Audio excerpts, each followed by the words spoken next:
Good evening. Today is the 15th day of September 2021. Welcome to Golden Nugget Nation. Happy to answer questions and to take a few minutes this evening to just kind of talk about a few things that may be of interest, may help the budding entrepreneur to go through a barrier or two, and also remind those of us who have been doing some entrepreneurial work some of the basics. You know, something that's been on my mind a lot is when you are facing adversity, when you know what it is that you want, when you have a big why you want it, and yet there seems to be obstacles in front of you. A good question, I think, to myself is, am I keeping a piece of me someplace else safe, so I'm not giving 100% of myself to this effort? Now, we know in history there's been lots of times where commanders have moved their armies by a ship to a location and then made them stand by the seaside and watched as all the ships that brought them were burned. And they were basically told, you will fight and win, and then we'll build ships and go back home, or you're going to die. Whether we have victory or not is really up to you. Now, the last time I'm aware that this tactic was used was Hernan Cortez. He had a royal warrant to go to the Americas and to gain the lands that were there that the king wanted to have. He was to bring back gold. He was to bring back slaves.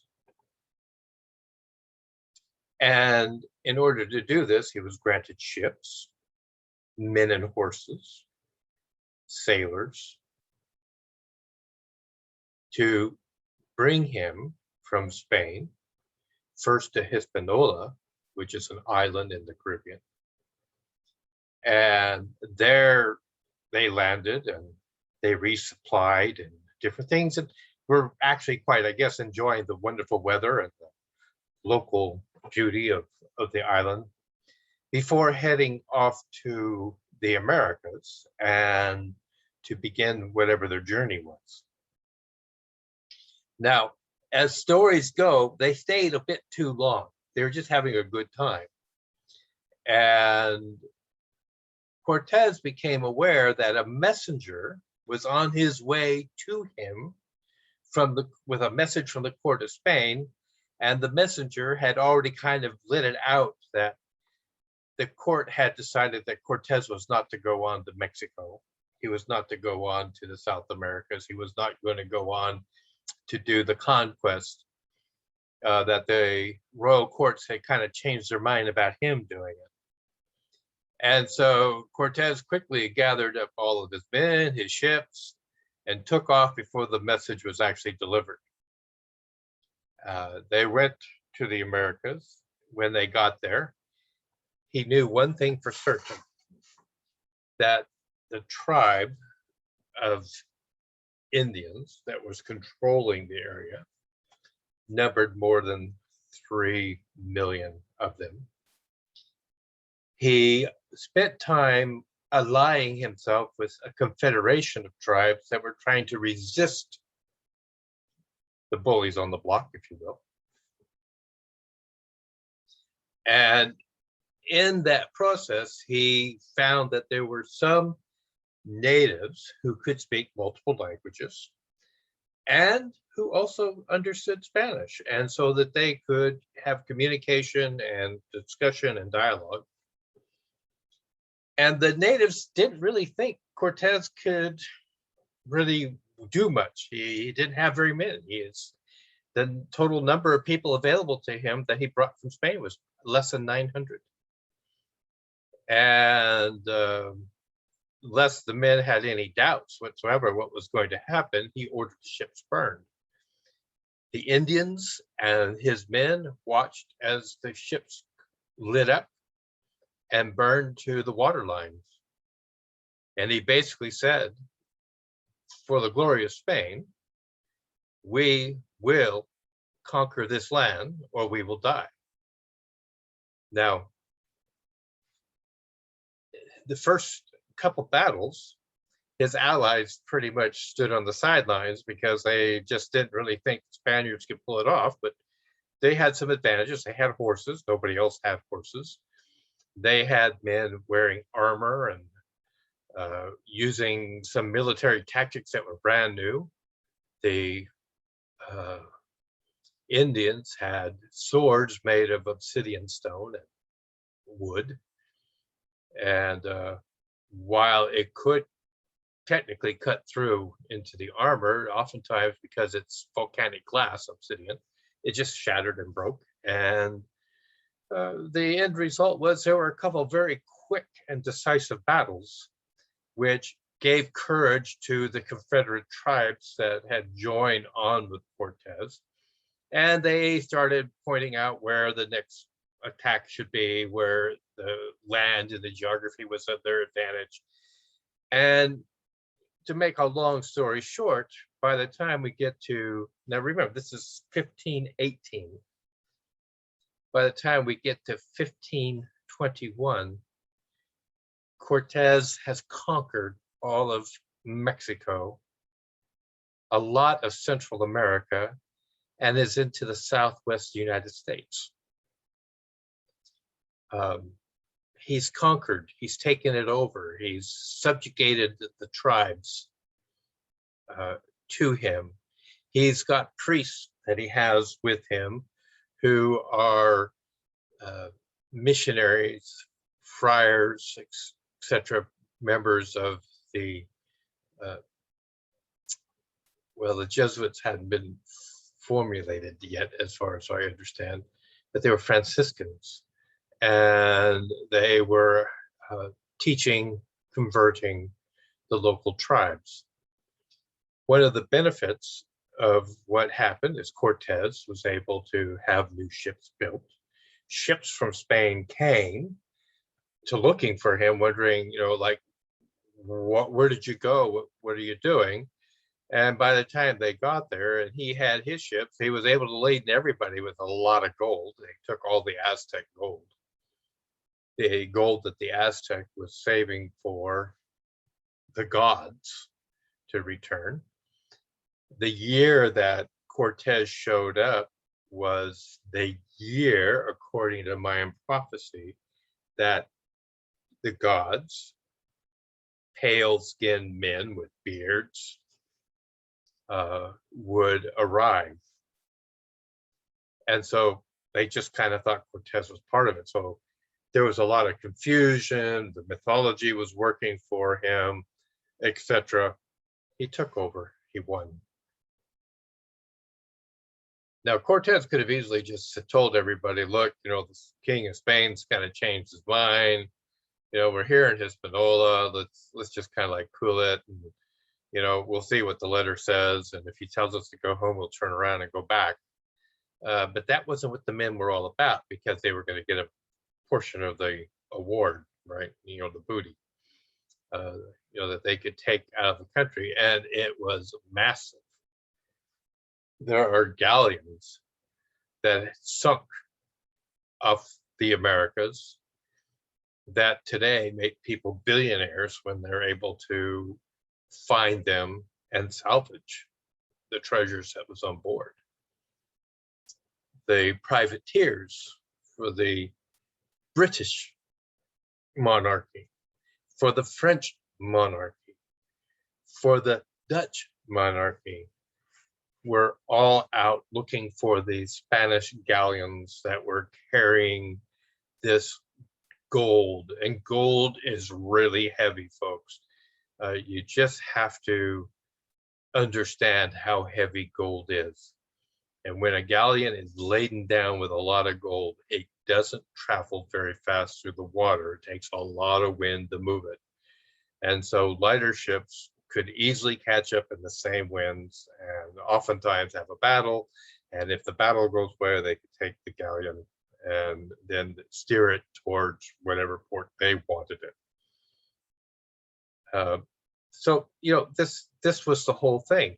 Now I want you to put into this that there's a lot of times as entrepreneurs are basically trying to keep safe. They're trying to keep that day job, or they just keep savings in the bank account for that rainy day type thing, when really they know that if they took this little bit of money and put it into this tool, this technology, this whatever, they would, or even advertising, their product would get a greater response, would get a greater reward. Because everything for an entrepreneur is calculated risk. And if you're not willing to take the risk, even though you've calculated the risk and you realize it's a really good risk, you should go for it. What you're doing is you're holding back. You're not allowing yourself to give 100% to the effort. And how can you ask the universe to give you 100% if you're not willing to put 100% out yourself? And this is what Cortez did. Cortez told his men, we are going to give 100%, because number one, you have no way to go back home. You're stuck here. You either fight or you die. That's where we're at right now. If we fight and we win really big. It's like we are going to go home owning the casino. And we're going to be able to take our treasures and we're going to give it to the Spanish crown. They're going to reward us generously. We all get a share in the bounty of it. There will be, for those of us who are in the military, those of us who are in the Navy, there will be increases in rank. There will be lands offered to us in the Americas where we can come back with our fortune and we can build great ranches and plantations and whatever else we want to do. We have enslaved the native people to our needs, and we will be able to grow sugar or whatever it is that they want in Spain. And we'll be able to find more gold along the way, because there's a lot of gold here. We didn't get it all, but we certainly got all of Montezuma's gold. We got all the gold of Mexico. We got, there was just tons of gold to find. And there was a bounty of it because they had been collecting it for thousands of years, waiting for the gods to return to take the gold. So what I'm trying to say to you is, don't hold yourself back. Don't try to stand in a place of safety when you are supposed to be in a place of risk. But don't be reckless. Don't be frivolous. There are many times in my entrepreneurial career where I have realized I have wasted money because I didn't really think the risk through.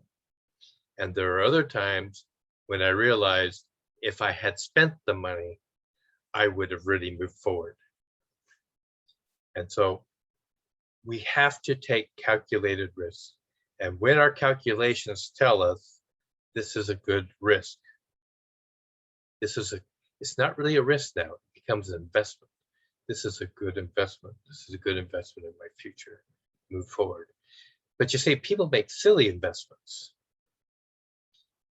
Oftentimes, I find it really interesting when an entrepreneur finally has a product that's selling or a service that's selling, and the money starts to come in hard and fast for the first time. Instead of taking just barely what they need to survive and reinvesting a good portion back into the business to keep the flow and the pipeline full so that they're always having something happening. The number one thing I notice is they go out and they make some kind of purchase. Oh, we've got to have a new car, but not only a new car, we have to have like, we need to have a 7 Series Beamer. So we've got to have the top of the line because we're showing everybody how well we're doing. Now, they can't pay for it in cash. They just realize that, boy, if all this money keeps flowing in like this, I can just do that and I can have a great time. Or they go off on a holiday. Oh, you know what? My family, I've worked really hard. We haven't had a holiday for a while. I know what I can do. I'm going to take 3 weeks in the Maldives with the family, show them what it's going to be like. But remember, they're the entrepreneur and they're the only person who's in charge of everything in the business. And they take off for 3 weeks. And when they come back, they find out they don't have a business anymore. They find that the supply chains have crashed, or they weren't there to take care of the problems. So they've got angry customers and whatever else is going on. Wrong time to go take the holiday. We just need to be wise stewards of our success so that we can keep the success going. It's not my rules. It's just the way the universe seems to work. But we need to start off with that sense of gratitude and that vision, that end that we know that we want to have. Now, I know a lot of people are like, well, I've got a product I want to sell, or I have an idea of a service that I want to render to people. Nothing wrong with either one of those two. They're worthy. If they are going to give people something of value, it is worthy of your effort and time to put it forward.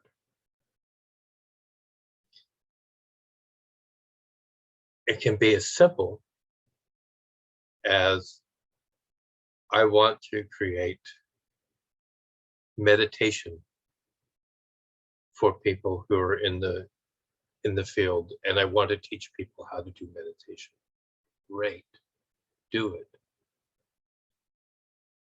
There's 7.8 billion people on this planet. I am sure you will find 5,000 or 6,000 out of that number who will gravitate to you and want your service as you market it correctly and as you put your energy out there offering something of real value, and you can have the lifestyle that you want and can create. If you want to coach people,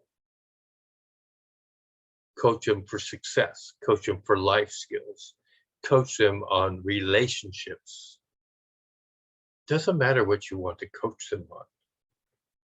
If you will give people something of value, something that they can clearly see that this has really helped them,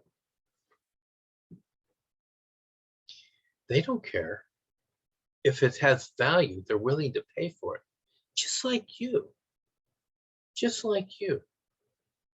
If you find something of value, you're willing to pay for it. Something that you want and that you need. So let's look at what are the benefits of what we're producing that we are offering to other people. Because I think we do things wrong when we go to sell things. This is one thing I've learned from Marina Jenkins, very much from her. She's always saying, look to the benefit that you're offering to people and tell them about the benefit to them. Don't tell them so much the product or what you want to sell them. Just tell them the benefits. And if the benefits resonate with them, they're going to be wanting to know more about it. This is something that I find from Susan Lang also. She's very, very good at basically telling you, this is what I have found and this is how I've benefited from it, without really telling you what the item is, but about how she has benefited from it. And then she can go on about how her husband and how her son or whatever has also benefited from this items, and it intrigues you. You want to know more. And as you find out more, you find out, yeah, I can benefit from it too. So what I just want to put out to you is, I think the idea of having a sign that says buy from me may not be the way to go. But this is what I can do for you might be better. As a person who spent 37 years in counseling, psychotherapy, coaching, being a psychologist,